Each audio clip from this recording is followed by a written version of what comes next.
नमस्ते दोस्तों, आप लोगों की तरफ से बहुत से सवाल आए हैं खाद्य तेलों से जुड़े हुए, मतलब जो हम रोजमर्रा के खाने में जो तेल यूज करते हैं उससे जुड़े हुए। तो आइए आज के एपिसोड में उन सवालों के जवाब, वो जो आपके डाउट्स हैं वो हम क्लियर करने का ट्राई करते हैं। सबसे पहला सवाल है कि तेल कौन सा यूज करें रसोई घर में। अभी देखिए, जब तेल का चुनाव करना है तो हमें बहुत से क्राइटेरियाज का विचार करना पड़ता है। सबसे पहला क्राइटेरिया उसमें क्या है कि तेल का सोर्स क्या है, ओरिजिन क्या है, मतलब कहाँ से तेल तैयार हुआ है। तो उससे देखिए हमें बीजों से तेल मिलता है, जैसे कि तिल का तेल है या मूंगफली का तेल है। दूसरा सोर्स जो हम कॉमन देखते हैं वो है फलों से, मतलब जैसे कोकोनट का तेल हमें मिलता है या ऑलिव्स का तेल मिलता है। तीसरा होता है अलग तरह के रिसोर्सेज, मतलब जैसे अगर हम सोचे तो जो राइस ब्रान ऑयल है वो हमें भूसे से मिलता है। तो सोचने वाली बात यह है कि इसमें से तेल किसमें से सबसे इजीली मिलेगा। अभी देखिए, जो बीजों से मिलने वाला तेल है तो नेचुरली बीजों में तेल की मात्रा बहुत ज़्यादा होती है, तो उसमें से हम फटाफट तेल निकाल सकते हैं। नियरली 40 to 50% तेल हमें उसमें से मिल सकता है। वहीं फलों के बारे में सोचें तो उसमें पानी की मात्रा नेचुरली ज़्यादा होती है, तेल की मात्रा कम होती है, तो थोड़ा हमें ज़्यादा तकलीफ उठानी पड़ती है, थोड़ी ज़्यादा प्रोसेसिंग करनी पड़ती है ताकि वो तेल हमें मिल सके। और भूसे से मिलने वाला तेल मतलब राइस ब्रान, तो सोचिए कितनी ज़्यादा प्रोसेसिंग उस पर करनी पड़ती होगी कि जिससे वो हमें तेल मिल सके। इसीलिए जितने कम से कम कष्ट में हमें वो तेल मिलने वाला है तो उसकी जो क्वालिटी है वो भी हमेशा अच्छी रहेगी और वो इकोनॉमिकली वायबल भी रहता है, इतना भी याद रखिए। तो इसीलिए जो बीजों से मिलने वाला तेल है उसको सबसे पहला नंबर दिया जाता है। तो ये सबसे पहला क्राइटेरिया हमेशा याद रखिएगा। और ओरिजिन केवल तेलों का देखना है नहीं, हमारा भी तो देखना है।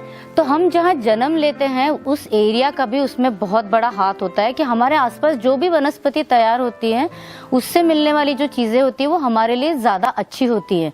तो अभी हम जैसे अगर नॉर्थ इंडिया में जन्म लेते हैं तो सरसों का तेल है वो हमारे यहाँ पे ज़्यादा मिल सकता है।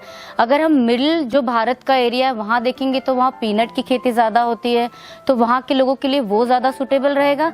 और नेचुरली साउथ की तरफ अगर जाएंगे तो वहाँ पे कोकोनट की ज़्यादा पैदावार होती है, तो वहाँ के लोगों के लिए कोकोनट का तेल जो है वो ज़्यादा बेटर होता है। दूसरी जो हमें चीज़ सोचनी पड़ती है वो है उसका स्वाद। देखिए, बचपन से हमें किसी न किसी चीज़ के स्वाद की आदत लगी हुई रहती है, तो उसका जो एरोमा होता है, मतलब उसकी जो स्मेल होती है, उसके हमारे शरीर को, हमारे एक बोलते हैं ना कि खाने की जो आदतें होती है उसमें उसका समावेश हो गया होता है। तो अगर किसी को एकदम से कोकोनट तेल में तली हुई चिप्स खाने के लिए देते तो लोग इमीडिएट बोलते हैं अरे अरे इसमें कैसी स्मेल आ रही है ना। तो इसीलिए आपको जिस तेल की खाने की आदत बचपन से है उसका भी हमें ध्यान जरूर रखना पड़ता है। उसके बाद एक इम्पॉर्टेंट पॉइंट आता है, वो है आपको तेल कहाँ यूज़ करना है, मतलब किस तरह के खाने में आपको कुकिंग करना है, आपको केवल सैलेड में डालना है, आपको तेल में चीज़ें तलनी है, सॉटे करनी है।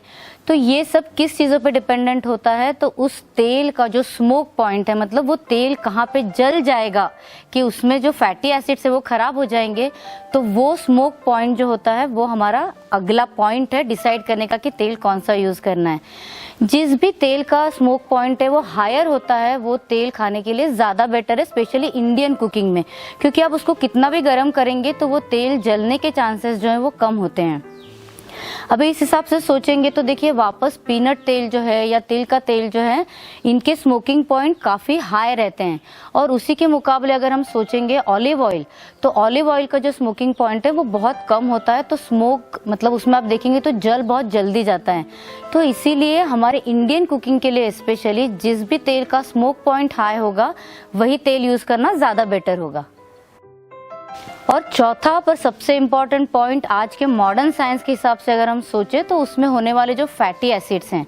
अभी देखिए, उसमें सैचुरेटेड फैटी एसिड्स होते हैं, मोनो अनसैचुरेटेड फैटी एसिड्स होते हैं, पॉली अनसैचुरेटेड फैटी एसिड्स होते हैं। तो ये जो फैटी एसिड्स है ये हमारे शरीर में अलग अलग परिणाम करते हैं। तो वनस्पति तेलों में जब सोचते हैं तो मोनो अनसैचुरेटेड फैटी एसिड्स जो हैं वो ज़्यादा इम्पॉर्टेंट माने जाते हैं, पर बाकी भी फैटी एसिड्स जो हैं वो शरीर में बहुत ज़रूरी होते हैं।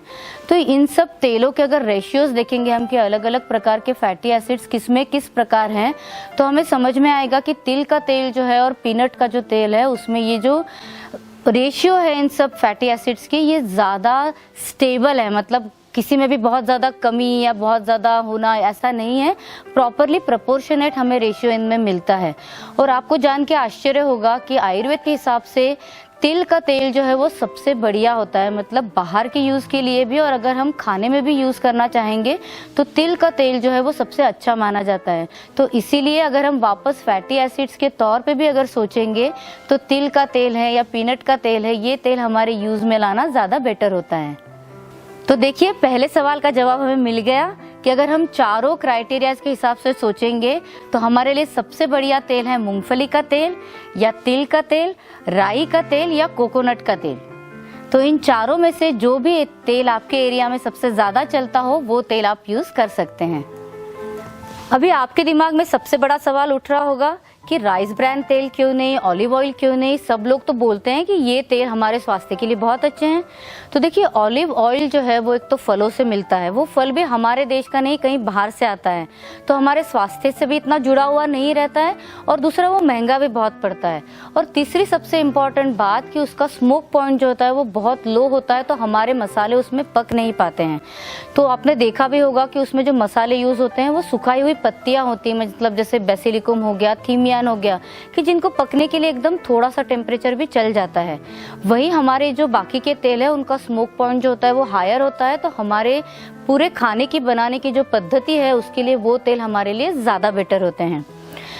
वहीं अगर राइस ब्रांड तेल के बारे में अगर सोचे तो वो ट्रेडिशनल ऑयल नहीं है। देखिए, उसमें भूसे में से तेल निकालना है, जो चीज़ ऑलरेडी सूख गई है उसमें से हमें फैटी एसिड्स निकालने हैं, तो वो कितनी हमें उसके ऊपर प्रोसेस करनी पड़ेगी कि ताकि वो तेल बाहर निकले। तो इसीलिए ये जो ट्रेडिशनल ऑयल नहीं है उसको यूज़ करना अच्छा नहीं है।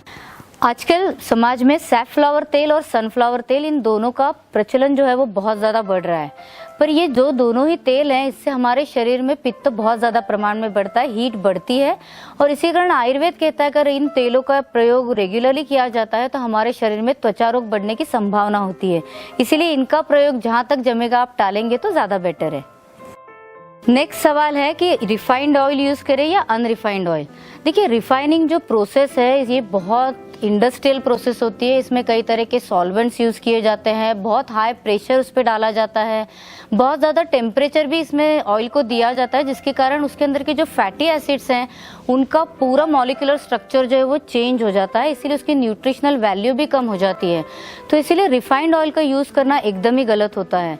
आपको जहाँ तक पॉसिबल हो तो नेचुरली प्रोसेस जो ऑयल होते हैं, जिसे हम कच्ची घानी का तेल बोलते हैं या लकड़ी की जो घानी होती है उसमें से जो बनाया हुआ तेल होता है, उसमें न तो बहुत ज़्यादा प्रेशर दिया जाता है, न बहुत ज़्यादा टेम्परेचर का यूज़ किया जाता है, इसलिए उसका जो ओरिजिनल स्ट्रक्चर है मॉलिक्यूल्स का, फैटी एसिड्स का, वो भी टिका हुआ रहता है और उसकी न्यूट्रिशनल वैल्यू भी जो है वो भी अच्छी रहती है। इसीलिए इसी प्रकार का तेल जो है वो यूज़ करना चाहिए।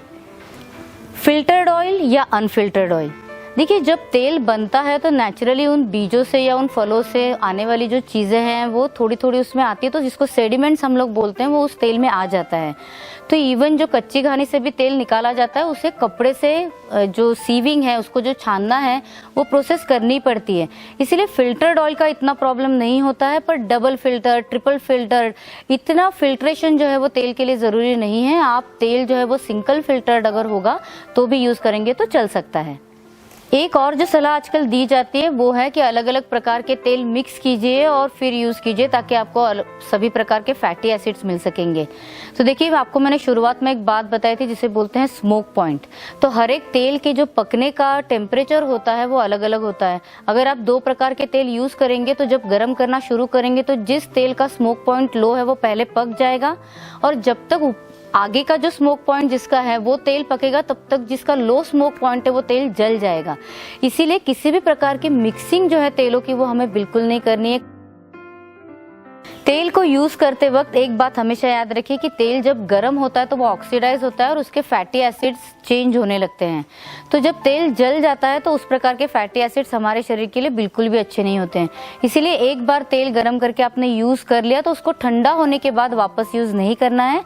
और दूसरी इंपॉर्टेंट बात कि आपने अगर गैस पे तेल रख दिया, आप भूल गए, कुछ काम कर रहे हो और तेल में से धुआं आने लग जाए और तेल जल जाए तो उसे प्लीज यूज मत कीजिएगा, उसको फेंक देना ज्यादा बेटर है, नहीं तो आपके शरीर के लिए वो हानिकारक सिद्ध हो सकता है। इसीलिए तेल कैसा यूज करना चाहिए? जो हमारे यहाँ पे इजीली अवेलेबल है, जो हमारे यहाँ पे परंपरा से यूज करते आ रहे हैं, मतलब ट्रेडिशनल है, जिसका स्वाद हमें भाता है, जो हमारे कुकिंग में जो अलग अलग प्रोसेसेस हैं उनमें सब में उसका जो टेम्परेचर है वो सही रहता है, जिसके ऊपर बहुत ज़्यादा प्रोसेसिंग नहीं की गई हो, जो कोल्ड प्रेस्ड ऑयल हो, वो यूज़ करना ज़्यादा बेटर होता है। तो इस सब क्राइटेरियाज पे अगर हम लोग सोचेंगे तो आज जो अवेलेबल तेल हैं उनमें पीनट ऑयल को हम पहला नंबर दे सकते हैं।